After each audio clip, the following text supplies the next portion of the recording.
Feeling alive, alert, enthusiastic? We got to, don't we? There's too much heaviness going on. We mentioned this morning when we opened, and we need that. We need that supercharge of what's going on because we know the truth, and the truth is what we build in our consciousness. The truth that we know is that we are curious people, we are love, we are spiritual beings in action. We are connected to the divine. We're not separate from, we are one with. And I love that our Sundays have become more and more about lessons. You know, we always used to use the word talk.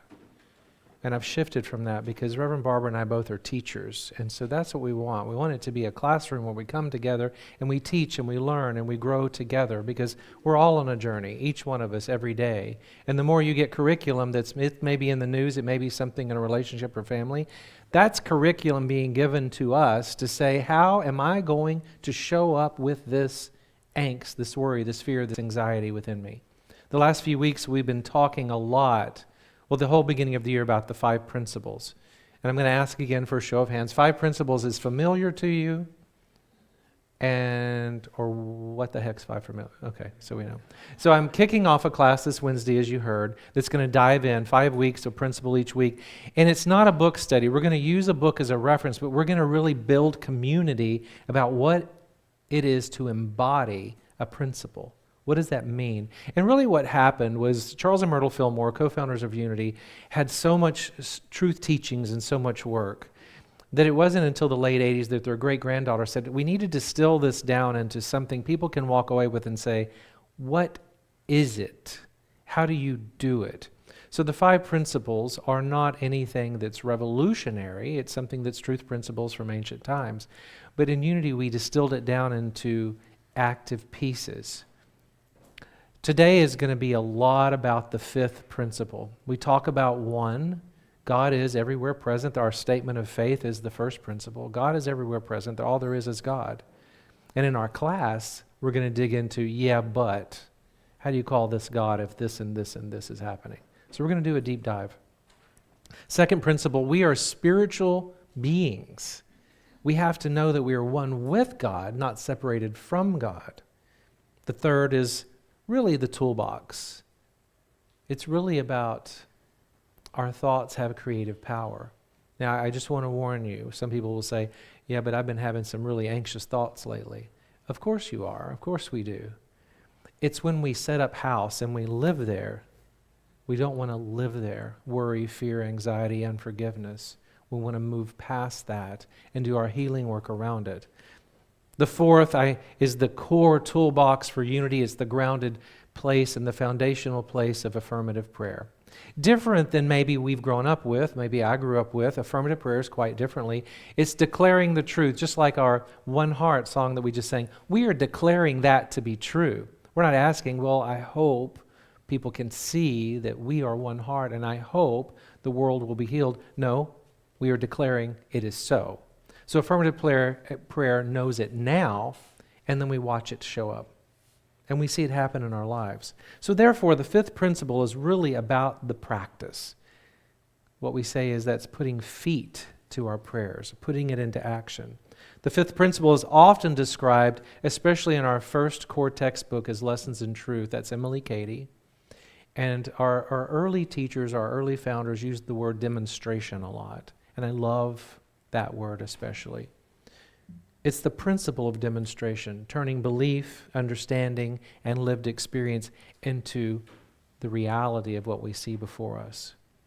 And I love, if anyone ever wants to know a secret about me, what's your favorite gospel?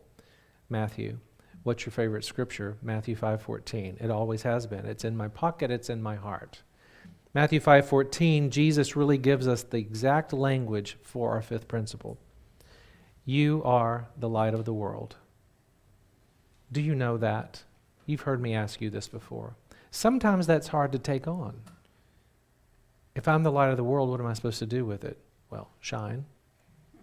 A city built on a hill cannot be hidden, right? Because it's illuminated. It's up on a hill. Taking a candle and putting it under a basket, well, first off, I think that's a hazard. There's my safety head going up on right there. But it's put on a lampstand so the whole house can see. It's lifted up to be illuminated so everyone can see. Jesus is not telling us anything about what to believe. He's naming what is already true. You are the light. The only remaining question is whether we allow that light to be seen and allow that light to shine. And I don't have to know all your stories. I can know my own and know that sometimes we spend parts of our lives not shining that light, shrinking back, taking a back seat, a second seat, moving behind someone. Don't want to stand up front. Don't want to do anything in front of anyone. Don't want to raise my hand. And how I found myself here, I'll never, well, it's divine order. I was the back of the room guy, the one that wouldn't raise his hand. So here it is. Here's what happens. The way I would describe it is a divine, you know, those serendipitous moments where something just lays in your lap and you go, wow, I guess I needed to see that. When the relocation happened to Dallas, I had to sort through a lot of decluttering. A lot of you know what that's like. With my siblings and my parents being gone, I went through their stuff and I knew I wasn't going to carry a museum with me. I needed to go through and see what's important. And so my mother and my sister had a lot of these, and many of you will know what this is just by me holding that up. It has a sweetness to it, doesn't it? Can anyone name what that is without, do you know what that is? Yeah, the discolored index card, handwritten recipe card. So many of these. And while I don't eat a lot of the ingredients that we ate back in the day, there were some sweet memories when I looked at each one of them and looked at the handwriting. And so I kept a few just as a memory of that. And the reason why this is so important is because I was working out the fifth principle lesson, and I thought, how can I actually describe it in a couple of metaphors that are easily digestible? No pun on the recipe. And I realized that Mom, again, was giving me a message that the fifth principle is the recipe. So the empty plate and the recipe is about integration and action. The recipe is the first four principles. God is everywhere present. We are spiritual beings. We're navigating this human experience. Thoughts are creative. Prayer and affirmations, denials and affirmations. All of this works together as the recipe on the card. But the bowl, the plate, the platter still sits empty. No one's been fed. And even looking at a recipe online or in a magazine or even looking at this one, my stomach may growl and I may go, that looks good. Have you ever looked at a recipe before and thought, I love that, and then you just flip the page, right? I don't know if I'm going to try that. What is that recipe? That recipe? Oh, you want to know what's on it. Where's Raina? She's going to hear this. I'm going to say this and Raina's going to end up making it is what's going to happen. It's pumpkin mousse. From probably 1970 something, probably maybe 69 or so. Pumpkin's still my favorite. Raina, don't hear that. There'll be pumpkin pies showing up every week, which is not such a bad thing. The recipe is the first four principles. What ingredients do I need? God is present. God is the divine, everywhere present. A recipe book or a recipe is how to prepare them. Mix, temp, bake, roast, grill, saute, let it sit, chill it overnight, let it stand, stir. How to blend, how to put things together, how not to overwork it, how to let it go. Prayer and affirmation. Just like the first four principles, they give us the ingredients, the directions, the recipe lays it all out for a nourishing dessert or meal or casserole or a platter of food to serve others. Before we cook, though, that plate is empty. That bowl is empty. It just remains like life. It's abstract. If I only understand the principles, if I read them and I smile and I nod and I say, oh, I get that, I might know that, that looks really good. But it's raw ingredients. It's just a vision of something until I do what? The work. Till I prepare it. The actual cooking is the intentionality of constant, consistent application, and it's what turns spiritual understanding into nourishment, even if it's pumpkin mousse. it turns it into something good that we can use. A recipe will remain on paper, in a book, online, on an index card from years ago. And that's the knowledge of our unity principles. It remains right where it is. But then we still have the empty plate. Nothing served. There's nothing to eat. There's nothing to nourish. But making and serving, living the principles daily, that's the fifth principle. Does that kind of sync up how they put together? Fifth principle is the living it out. Because I know these things for sure. When I was working this out, I have understood this in my own life, and you'll get this too, that it is possible to affirm divine presence. There's one presence and one power, and it is good, and it is God, and then rush through the day disconnected completely from it. Yeah? It is possible to know that we are spiritual beings and yet react from fear, habit, old beliefs, old conditioning. Yeah. It's possible to understand the creative power of thought. We all get that, don't we? Nods, amens. Yeah, you get it. Chris, you getting that one back there? The creative power of thought.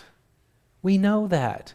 Yet, rehearse worry, resentment, unforgiveness, anger, yet we're going on a rehearsal with those. It's possible to pray so beautifully and poetically and then get up and move on as if nothing has shifted. There has been no demonstration. Don't we know that? Pray beautifully and then go about your business. Our prayers are there to declare and know the truth and know there's already been a shift before I even get to the amen, because we're already declaring it to be true. The fifth principle asks us again and again, how would we move through life, this moment, if I truly trusted what I say I believe? I mean, that's the powerful work, isn't it? If I truly trusted that. Because I believe trust is one of the biggest things we can do in community, in relationships, in the God of our understanding. We've got to have that deep trust before we can take the next step and go to anything that's results or any goals. We've got to get into trust, and we've got to work that out. And I think that's probably the biggest challenge. When I was 6, I'm going to say 7, 8, my sister was 14 years older. So we had already had the piano in the house. I had her old books. She was already a teenager moving on through life. And my parents got rid of the piano. But when I was like 6 or 7, I would see a piano at a friend's house, and I would tinker and play. Children do that. And I really wanted to learn how to play the piano. So I told my mom, we need a piano. I listened to music. I listened to piano on my albums, people. I watch, with my grandmother, I'd watch Lawrence Welk. Listen to piano, dance to piano, study piano. Got my sister's books out, had the little chart where you could put your fingers on the keys and try to learn. And I said, but I need one. My mom said, I really love that you're interested. And so they worked it out to get us a piano. And so we got the piano. And so the piano was there, and I was like, okay, it's time. It didn't work quite like I thought it was going to work, and so I would do it again, maybe just the black ones, no, maybe just the white ones. And so I told my mom that I was frustrated, I was just going to go out and play. And she said, you wanted a piano. And I said, I've got my sister's books now, but it's just stuff. It's just black dots and these white lines, and nothing sounded like what I thought it would on albums or on TV. So at the end of our street, she said, well, go ask. Because the end of our street had a piano teacher. She was fantastic, but she only took certain students, adults and children. And I went down there and I said, hello, Miss Gunn. I can see myself playing beautiful piano in concert halls, and I know that I'm going to be a beautiful piano player, and all I know is that I need you to teach me how. And she looked at me and she said, well, that's wonderful. How often do you sit at the piano? And I said, I sit there. She said, how often do you play? And I said, sometimes I sit there, but it doesn't come out right. She said, have you learned your left hand and your right hand? I said, yeah, they're here. She said, but how often do you sit at the piano? And I said, honestly, not very much because I get frustrated. She said, what you have is you have a beautiful and sweet appreciation for music. You love the theory of it. You love the way it sounds. But you have not yet developed a relationship to the piano. Whoa. You get that? And immediately I began to look at it differently and look at the chords and know how they sounded when they were put together in harmonies.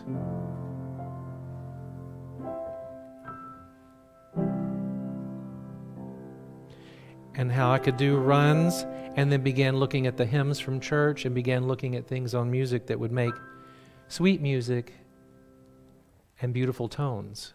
Now, my relationship with the piano continued to have a love, but what it brought me was the discipline to practice. And so while I was going into junior high school, and while it wasn't the piano that I was moving into because marching band didn't have a piano, it was trumpet and French horn. So my love and my appreciation continued to grow and grow and grow. But this exactly explains, in my memory of that time, that Unity's fifth principle is the moment we sit at the piano. You get that? The moment we sit. If you want to run, if you want to learn an instrument, if you want to sing, if you want to be an organizer, whatever it is, you've got to have a discipline, to have a practice to do it. And why? I wonder why so many people take so many things so seriously and they study so hard at something, but spiritual principles don't seem to take the lead. Yet what I know to be true in all the years in my corporate experience is when I moved 5 principles into that life, everything began to rock and roll just right. Because they're the core. So when we study, when we learn to sit at the piano and have a relationship with our principles, with the 5th principle, that creates an understanding that we can use in life. So we may understand the principles. We have our 5 principles cards. You can pick up one if you don't have one. We may agree with them. We may look at them and say, this works. I love that. But until they're practiced, until they're lived, they remain concepts rather than experience. Thank you, Chris. That's what I was waiting for. Demonstration is the key word, is where truth becomes personal. I remember the Dalai Lama saying over and over again about practice. People would say, I want the world. I want people to be happy. And he would say, practice compassion. I want to be happy. I want to be happier. I want a better life. Practice compassion. Practice. I remember in seminary, which is a deep dive, and Reverend Barbara can attest to it, it's a difficult, hard journey. 3 years residential program on site, and I remember all the students would always say, graduation and ordination, we're getting there. We're getting closer. And Dr. Tom Shepard, George, you picked up his book today. That was good questions in the lobby. Dr. Tom Shepard would say, you guys have to realize this. Graduation and ordination is not getting to the finish line and getting the trophy and going home. It's continuous. Every single day you do the work and you practice and you evolve and you grow and you go back 100 miles and you grow and you find out something again and you go again. You don't get the trophy and go home. It's a continuous practice. Light doesn't strive to shine. It shines by being what it is. You. Me. The light. You are the light. Be the light. Practice shining. Are you practicing shining?